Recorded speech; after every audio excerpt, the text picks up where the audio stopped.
قضيتنا تحتاج أن ينشرها بالعرب أولا وبالمسلمين ثانيا، لأنها لا تخص حركة ولا حزبا ولا شعبا بعينه، بل هي قضية أمة تسمى أمة العرب والمسلمين. يا عباد الله، ومؤتمر لم الشمل الذي عقد في الجزائر حرف البوصلة عن هذه الحقيقة التي تتعلق بقضيتنا في الوقت الذي تعيش فيه.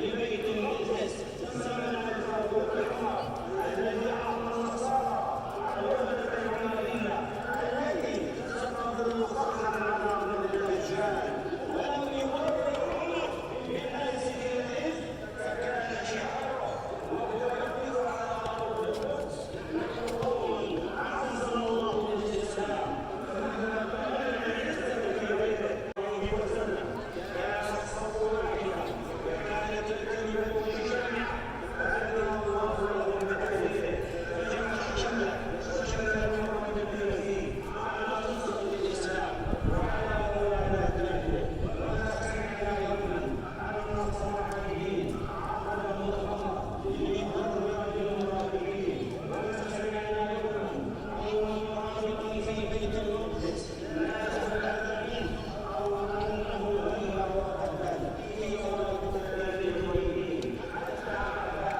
الناس الصليبيون. بسم الله الرحمن الرحيم. maanta waa jimce oo aan ku tukaday miskiidka barakaysan Al-Aqsa. Okay, horta mid baan saxaya. Shalay waan igi lahaa kan dee xaram shariifeyn xaram shariif bal dhahaa waa meelaha barakaysan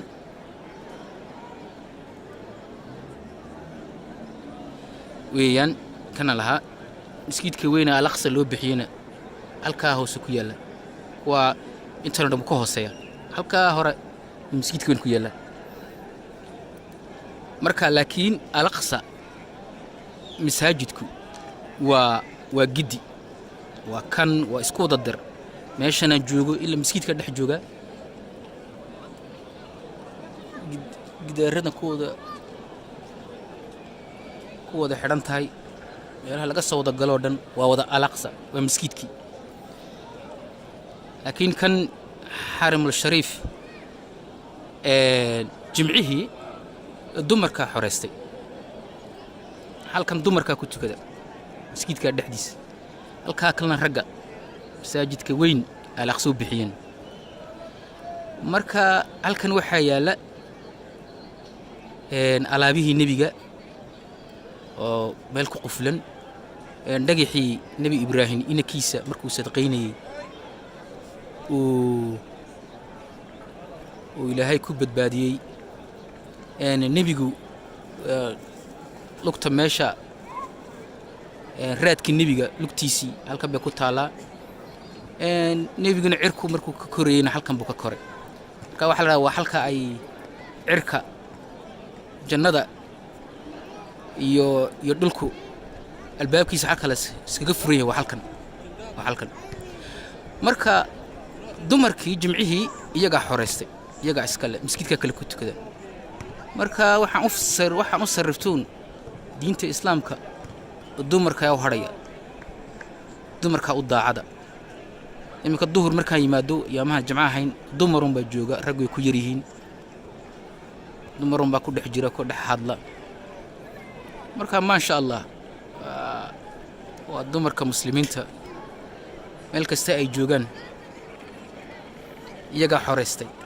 insha allah carruurtay dhaldhalaanee yaa meeshanana ka xoreyn doona qolada xaqdarrida xoog ku qaadatay. xoog bay ku qaadatay, dee raganimadooda ku qaadatay. ilaahay baa rag kala keeni. wabilaahi tawfiiq oo muslimiina.